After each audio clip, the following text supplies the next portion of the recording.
Okay တော့ကျွန်တော်တို့လက်စစ်ဆိုတာပါလဲလက်စစ်ရောင်းဆိုတာပါလဲကျွန်တော်တို့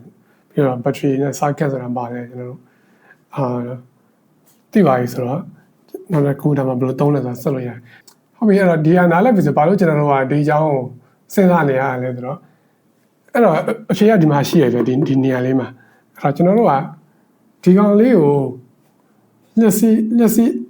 ဖြတ်စီးမစီးကျွန်တော်ကတိုက်ရလွယ်တယ်ပေါ့နော်အဲ့တော့ဒီကောင်လေးကိုလက်စစ်ဖြတ်စီးနေဆိုရင်ကျွန်တော်တို့ကcurrent ရှိရပေါ့နော် current ရှိရဆိုကျွန်တော်တို့ကမီလင်းနဲ့ပေါ့နော်မီလင်းနဲ့ဟောကျွန်တော်တို့က state ကို0ထားလို့ရတယ်ဥပမာကျွန်တော်ဘယ်လိုလုပ်ရလဲဆိုတော့ဒီနေရာလေးကိုကျွန်တော် clock လေးတစ်ခုထားလို့ရတယ်အဲ့တော့ဒီ clock ကိုဖွင့်လိုက်ရင်ဆိုရင်ဒီဘက်က electron တွေကဒီလိုသားပြီးတော့ဒီနားရောက်ရင်ခုန်ကူးစရာနေရာမရှိတော့ဖြတ်စည်းစရာနေရာမရှိတော့တဲ့အတွက်ဒီတော့ current မဝင်တော့ current 0ဖြစ်သွားခြင်းမှာကျွန်တော်ကဒီမီလုံးလေးကမလင်းတော့ဘူးเนาะအဲ့ဒါကျွန်တော်တို့က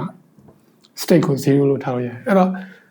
ကျွန်တော်ဘာပြောချင်နေလဲဆိုတော့ဒီမှာ binary system ကိုပြောချင်နေတာเนาะကျွန်တော် binary system ကို current ဒီကိုချက်စီးတာမစီးတာပုံမူတည်ပြီးတော့သတ်မှတ်လို့ရတယ်အဲ့မီလုံးလေးလင်းနေကျွန်တော်တို့က binary system မှာ1မီလုံးလေးမလင်းဆိုရင်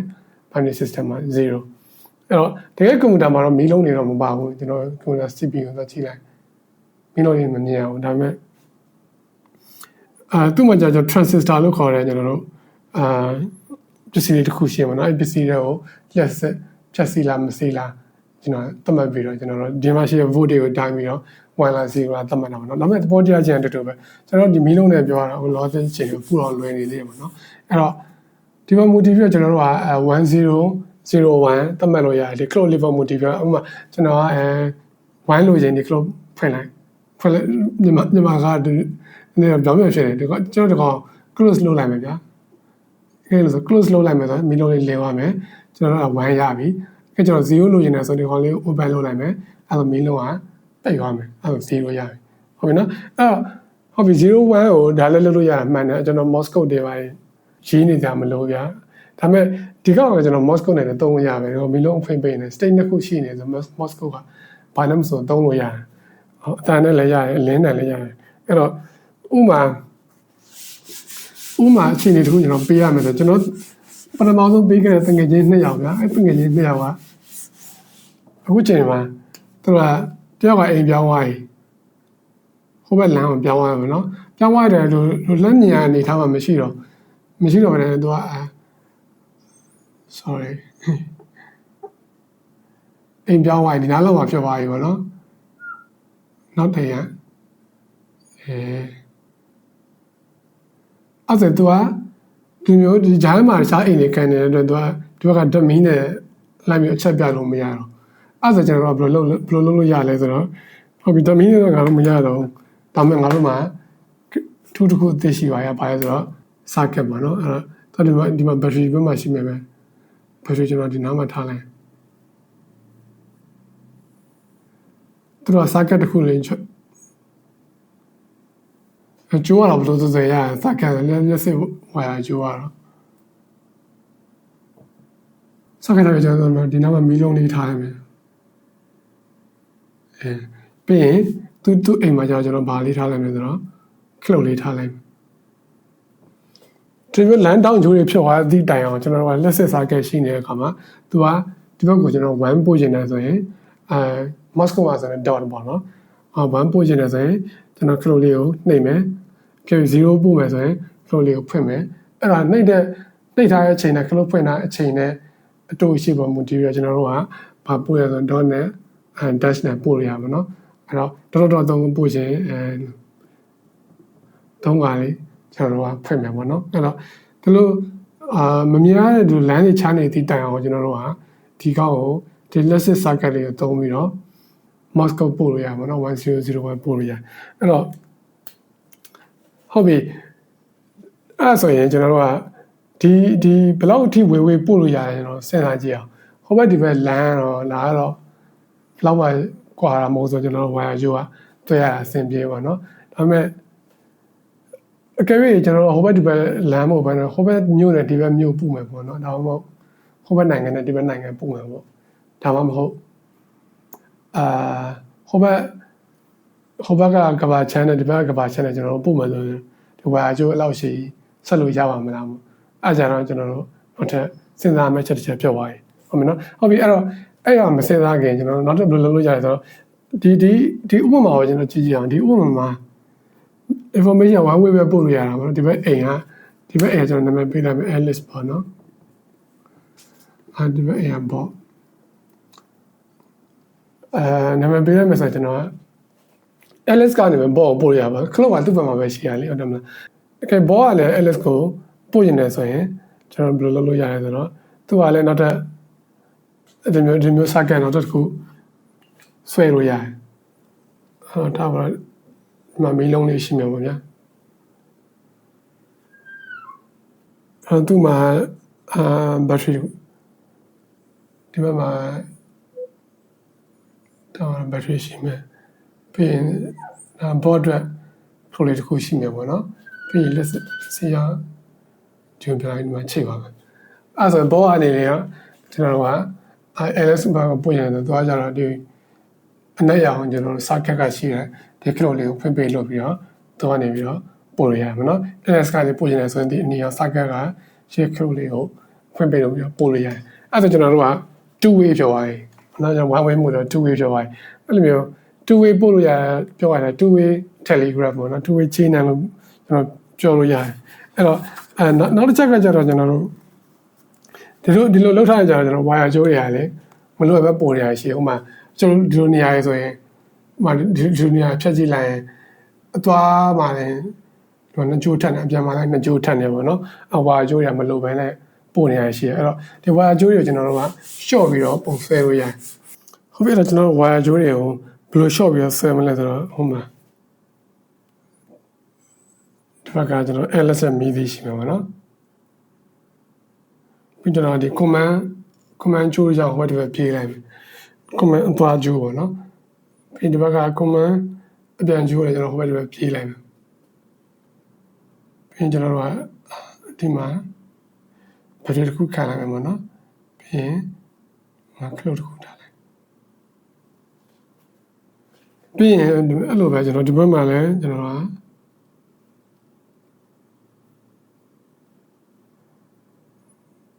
ဘာတင်ကိုထားလိုက်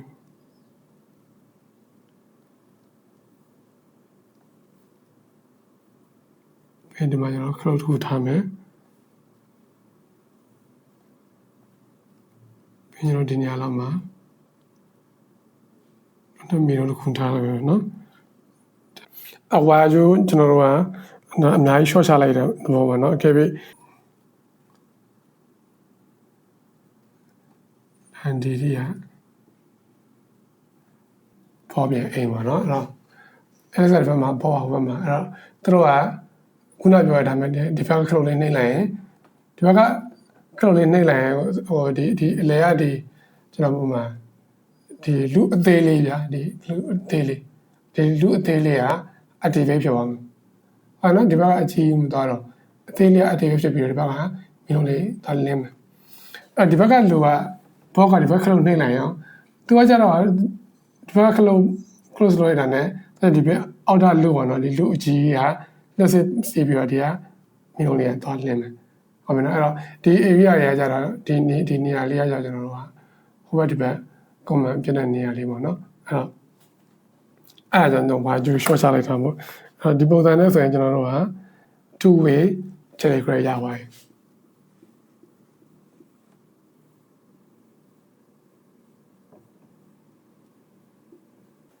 โอเคအဲ့တော့နောက်တစ်ဆင့်အနေနဲ့two way telegram ကိုကျွန်တော်ဒီတက်ပို့ပြီးတော့ကောင်းအောင်လုပ်လို့ရသေးတယ်ဒီတက်ပို့ပြီးကောင်းအောင်ဘယ်လိုလုပ်မလဲဆိုတော့အဲ့ကြောင့်လည်းလေဟိုကျွန်တော် electrical ဘိုင်းကကျွန်တော်ရှုပ်တွေ့ရမှာเนาะဥမာလက်စစ်မှာကျွန်တော် ground ချရဆိုရှိတယ် ground ချရဆိုတာကိုကျွန်တော်နားလည်ဖို့အတွက်ဆိုရင်ဒီဟာလေးကျွန်တော်ဖြတ်ပြီးကျွန်တော် simple circuit နဲ့ပြန်ပြီးတော့ဆက်ပြမှာရတယ်မြန်မာတွေကတော့အချရလို့လည်းခေါ်တယ်နော်မနော် ERT art ပေါ့နော် art နဲ့ ground နဲ့ဘောတိုင်းတူတူပဲမြန်မာတွေကတော့အချရလို့ခေါ်တယ်တော့ဘယ်လိုလုပ်တာလဲဆိုတော့ကျွန်တော်တို့အဲ့အောင်နားလည်ဖို့physics ဘာတွေအနေနဲ့သိဖို့လိုရကျွန်တော်တို့ဒီကဘာမြေကြီးကခုနပြောခဲ့တဲ့အထဲမှာပေါ့နော်ရှုပ်ပစ္စည်းတွေကလက်စစ် ကူးတယ်ချို့ပစ္စည်းတွေလက်စစ်မကူးပေါ့နော်အဲ့လက်စစ်ကူးတယ်မကူးတယ်ကြတော့ကျွန်တော်ဒီပစ္စည်းမှာရှိတဲ့ electron ရဲ့ဘယ်လောက်လောလောကူကူရွေးရှားနိုင်တဲ့ပုံမူတည်ပြီးတော့ကျွန်တော်ခွာတာပါနော်အဲ့တော့ကျွန်တော်ကဘာမြေကြီးကြောင့်စဉ်းစားကြအောင်ဒီကဘာမြေကြီးကြတော့ကျွန်တော်တို့ကအရာအလုံးပါနေတဲ့ပစ္စည်းနဲ့တူနေဗျာသူကလက်ကူးပစ္စည်းလည်းကဘာမြေထဲမှာအများကြီးရှိခုနကပြော insulator ရဲ့လည်းကဘာဒီမြေထဲမှာအများကြီးရှိအဲ့ insulator တွေရောလက်ကူးပစ္စည်းတွေရောအများကြီးရှိအဲ့တော့ဒီနည်းအားဖြင့်ကျွန်တော်တို့ကလက်ကူးပစ္စည်းတွေလည်းအများကြီးအတွက်သူ့ကိုကျွန်တော်တို့ကဘယ်လိုယူဆလို့ရလဲဆိုတော့ electron ocean လို့ယူဆလို့ရတယ်ပေါ့ electron ocean ဆိုတာဒီထဲမှာဆိုတဲ့ကဘာမြေထဲမှာ electron ပေါင်းများစွာရှိနေတယ်လို့ကျွန်တော်တို့ကယူဆလို့ရတယ်အဲ့ဆိုရင်ကျွန်တော်တို့ကဘယ်လိုလုပ်လို့ရလဲဆိုတော့ဒီနေရာမှာကျွန်တော်တို့ကခုနလက်စစ်စီးကြောင်းမှာ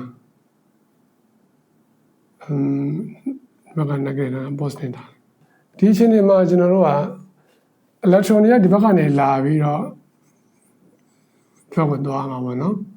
အဲ့လိုမလုပ်ဘဲနဲ့ကျွန်တော်တို့